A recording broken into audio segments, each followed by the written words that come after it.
हा शिवाजी महाराजांचा गनिमी कावा, ज्याला मी गुरिल्ला युद्धतंत्र म्हणतो.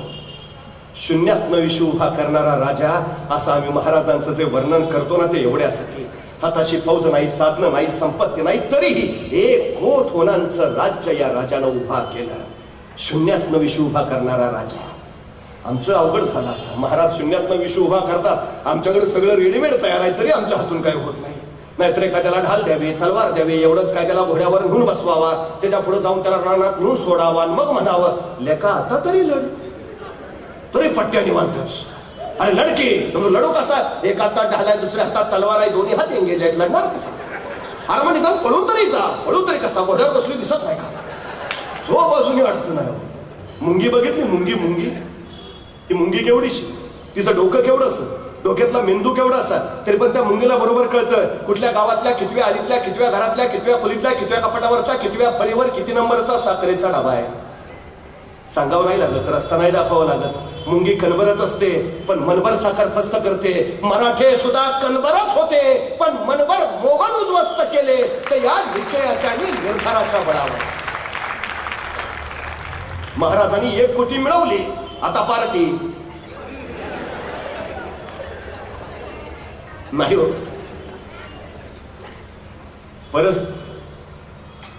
परिणामांची जाणीव न ठेवता जी माणसं कृती करतात ती कायम अपयशी ठरतात, आणि परिणामांची जाणीव ठेवून जी माणसं कृती करतात ती कायम यशस्वी होतात. 1 कोटी पळवण्यापुरता डाव नव्हता. महाराजांनी त्याच्यानंतर काय परिणाम होतील याची चाहूल घेतलेली. त्यांना माहिती आहे बहादूर खान गप्पा नाही बसणार. तो नगरचं सैन्य गोळा करेल, नाशिकचं सैन्य गोळा करेल, औरंगाबादचं सैन्य गोळा करेल, तब्बल लाखाची फौज, त्याची 35,000, आणि लाखभर घेऊन तो रायगडावर हल्ला करेल. रायगडावर जर त्यांनी आता या समयी हल्ला केला तर आपली फौज किती? 10,000. मुकाबला होईल कसा? मग त्याचं आक्रमण रोखलं पाहिजे. कधीपर्यंत?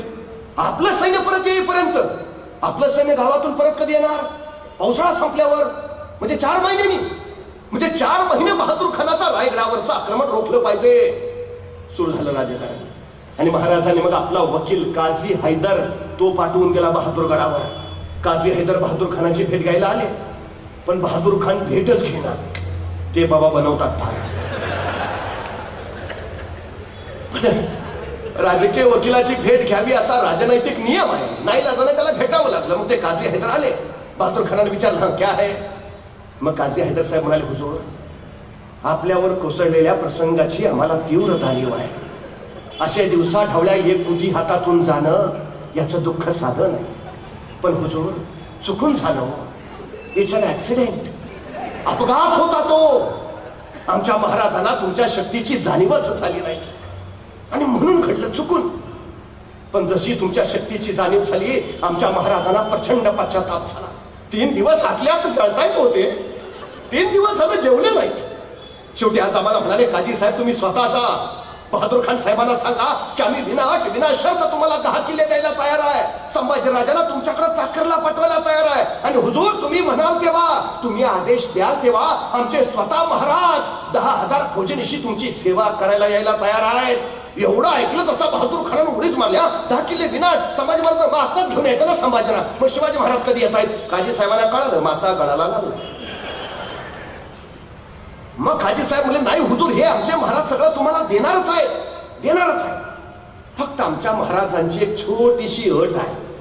काय काय काय काय काय नाही, हे जे आमचं महाराज सगळं तुम्हाला देणार आहेत, म्हणजे 10 किल्ले, संभाजी महाराज स्वतः येणं, या सगळ्याला फक्त औरंगजेब बादशांची मान्यता हवी. बस एकदा बादशांचे शिक्क्याचे कागद आले, हे सगळं तुम्हाला मिळाले.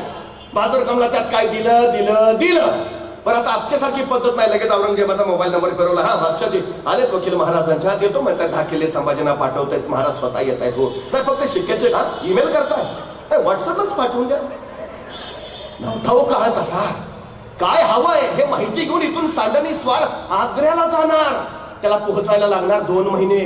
तिथून तर औरंगजेबाचे शिक्क्याचे कागद घेणार, परत महाराष्ट्रात येणार, यायला लागणार 2 महिने. झाले किती? आक्रमण किती काळ रोखायचं आहे? पेडगावच्या शहाण्याची म्हण ऐकली? पेडगावचे शहाणे ऐकली असेल प्रत्येकाने. हा बहादूरगड पेडगाव मध्ये आहे, आणि हा तिथला शहाणा बहादूर खान. त्याच्यावरनं त्याला कळलंच नाही काही. आता शिवाजी महाराज 10 किल्ले द्यायला तयार आहेत, संभाजीनं पाठवायला, तर मग हल्ला करायची गरज काय? 4 महिने तो निवांत. तिकडं महाराजांनी मात्र या 4 महिन्यात 80,000 फौज रायगडावर गोळा करून ठेवली. आणि मग महाराज म्हटले ये आता कधी पण तिकडून औरंगजेबानं पत्र पाठवलं 4 महिन्यानंतर. अहो मानाचा हत्ती पाठवला बहादूर खानाला. साधा पराक्रम नाही हा.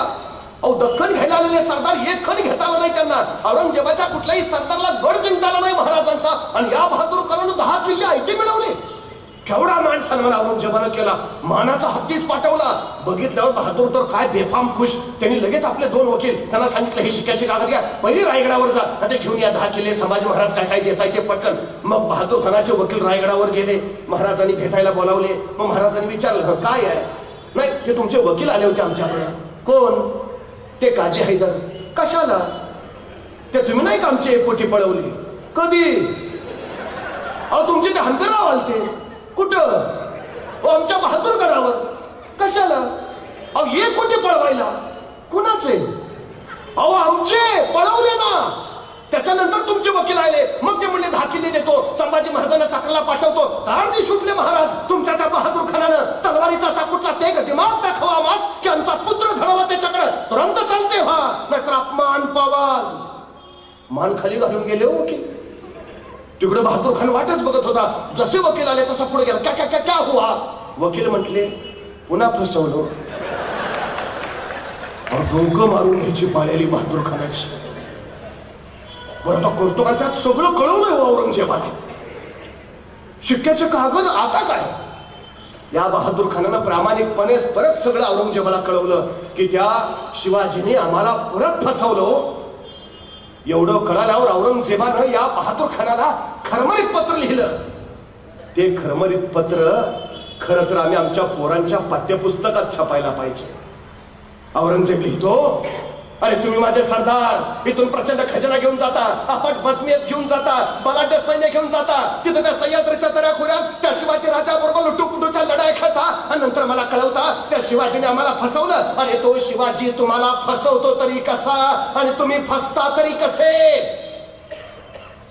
बहादूर खानानं याही प्रश्नाचं उत्तर पाठवलं. तो म्हणला, हुजूर तुम्ही मला विचारलं तो शिवाजी राजा आम्हाला फसवतो कसा आणि आम्ही फसतो कसे?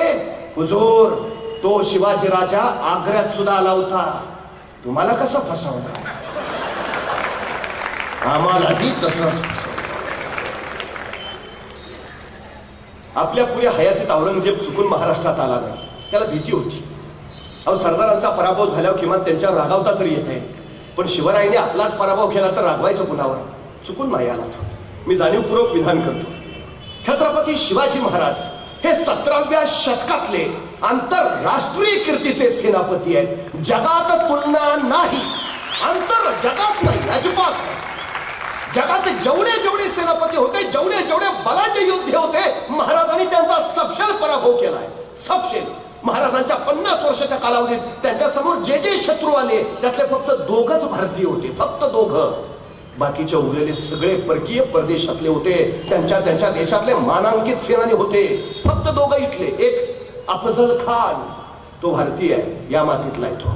आणि दुसरा मिर्झा राजा जयसिंग, तो इथला आहे. हे 2च भारतीय महाराजांच्या सामने आलेले, पराभूत झालेले. बाकी सगळे परदेशातले आहेत. त्याचे लाल महालात बोट छाटली. तो अबू तालिब, मिर्झा नवाब, शाइस्ता खान, तुर्कस्तानचा आहे तो. तुर्कस्तानचा नवाब औरंगजेबाचा सख्खा मामा आहे. त्या तो प्रति औरंगजेब बंगाल जिंकून दिलाय त्यांनी. असा भलाढ्य सेनानी महाराजांनी 3 बोटं छाटली. पहाट व्हायच्या गायब झाला, परत नाही आला. तो बहलोल खान पठाण, सिकंदर चदर खान पठाण, हे सगळे पठाण अफगाणी आहेत, अफगाणिस्तानचे आहेत. तो दिलेर खान मंगोलियन आहे. हा बाबा मंगोलिया देशाचा सर्वोत्तम योद्धा. सिद्दी जौहर, सिद्दी सलामत खान, हे सगळे इराणी आहेत, इराणचे आहेत, सर्वोत्तम योद्धे. महाराजांनी त्यांचा पराभव केला. आणि तो लोणावळ्याच्या खिंडीत, उंबर खिंडीत त्याचा महाराजांनी कोंडून पराभव केला. तो कारतलब खान, तो उझबेकिस्तान म्हणजे आताच्या ताश्कंद रशियाचा आहे, त्याचा पराभव केला महाराजांनी. परत नाही आला. इंग्रज पराभूत, फ्रेंच पराभूत, डच पराभूत, पोर्तुगीज पराभूत. सगळ्यांचा पराभव केला या राजा. वर्षापूर्वी इंग्लंडमध्ये 3 वृत्तपत्र प्रकाशित होत होती. लंडन गॅझेट हे लंडन मधनं प्रकाशित होणारं वृत्तपत्र. शिवाजी महाराज आग्र्यातनं सुटले त्याची पहिल्या पानावर बातमी आली आहे लंडन गॅझेट मध्ये. त्यावेळी त्या लंडन गॅझेटच्या पहिल्या पानावर शिवाजी महाराजांचा उल्लेख द किंग ऑफ स्वराज्य असा नव्हता, द किंग ऑफ महाराष्ट्र असाही नव्हता. महाराजांचा उल्लेख होता the king of India Shivaji.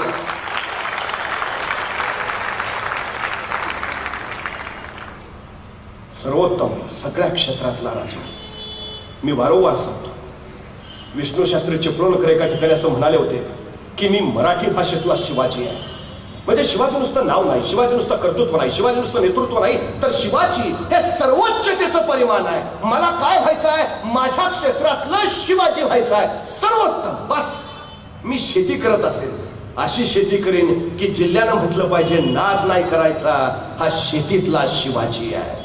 Shivaji म्हणजे सर्वोत्तम बोलणं. खरं तर या शिवजयंतीला तुम्ही काय करता मला माहित नाही, पण किमान ज्या गडकोटाने महाराजांचं हे स्वराज्य वैभव उभा केलं त्या गडकोटांकडे जात चला.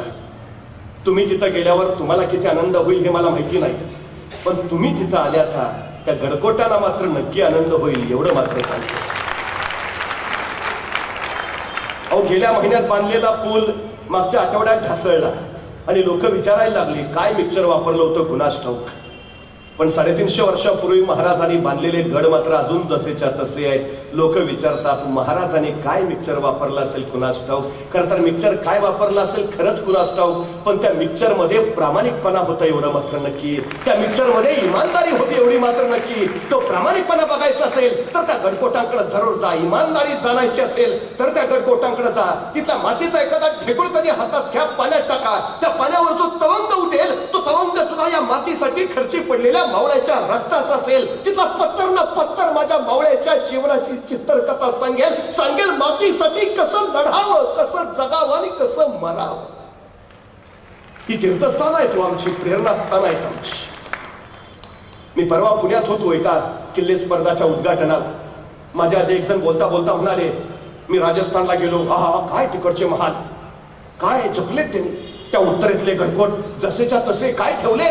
तो दिल्लीचा लाल किल्ला, अहो काय जसाच्या तसा. तो आग्र्याचा ताजमहल काय जपलाय. आणि आमच्या महाराष्ट्रात सगळं ढासळलंय, सगळं कोसळलंय. मला वाईट वाटलं, रागही आला. मी त्याला म्हटलं खरंय तुमचं, त्या राजस्थानाचे महाल जसेच्या तसे आहेत, त्या उत्तरेतले गडकोट तेही जसेच्या तसे आहेत, तो दिल्लीचा लाल किल्ला तोही जसाच्या तसा आहे, तो आग्र्याचा ताजमहल तोही जसाच्या तसा आहे. मान्य आहे आमचं सगळं ढासळलंय, हेही मान्य आहे. पण त्यांचं तसं का आहे आणि आमचं असं काय माहिती आहे. त्यांचं तसं आहे कारण जेव्हा जेव्हा त्यांच्यावर हल्ले झाले तेव्हा तेव्हा त्यांनी माना वाकवल्या आणि भिंती वाचवल्या. आमच्यावर जेव्हा जेव्हा हल्ले झाले आम्ही माना नाही वाकवल्या, आम्ही छात्या फाकवल्या.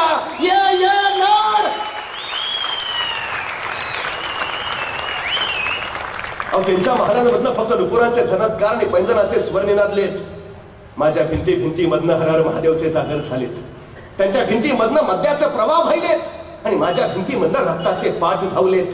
अभिमान आहे मला, माझ्या किल्ल्याचा बुरुज ढासळलाय, हो ढासळलाय, पण स्वराज्याचं रक्षण करताना तोपेचा गोळा खाऊन ढासळलाय. तटबंदी कोसळली, हो मान्य आहे, पण स्वातंत्र्याचं रक्षण कसं करावं हे सांगताना कोसळली ती. अभिमान आहे मला. पण जेवढं कोसळलं तेवढं बस झालं. नाहीतर उद्या रामायण घडलं होतं का असं विचारणारे, खरंच शिवाजी महाराज जन्माला आले होते का असाही प्रश्न विचारतील. आणि पुरावे म्हणून दाखवायला आमच्याकडे गड किल्ले सुद्धा शिल्लक नसतील. उद्याच्या पिढीसाठी ही प्रेरणा असताना म्हणून जपली पाहिजे. अहो त्या अमेरिकेला इतिहास नाही. 350 वर्षापूर्वी ते राष्ट्र जन्माला आलं, 350 वर्षापूर्वी.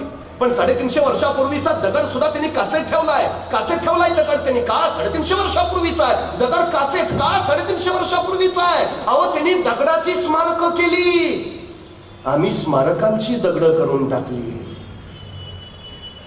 आमच्या पूर्वजांचा हा जाज्वल्य इतिहास आम्ही जपायला हवा. शिवप्रभूंनी आपल्या आयुष्यात जो विचार वारसा दिला तो आम्ही नुसता डोक्यावर नाही तर डोक्यात घेऊन मिरवायला हवा. तर उद्याचं स्वराज्य आणि स्वराज्य उभा करता येईल. धन्यवाद.